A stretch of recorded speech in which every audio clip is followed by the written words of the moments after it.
It's a new creek created by all this rain. Didn't exist before, and oof, things are slippery going down this hill. Take it nice and slow. Let's see it continuing on down to the main creek.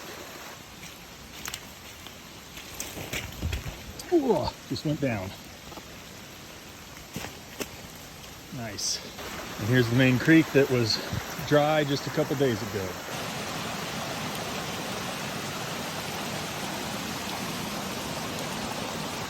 Look at this. I've got to try and cross this. Hoping I don't get swept downstream.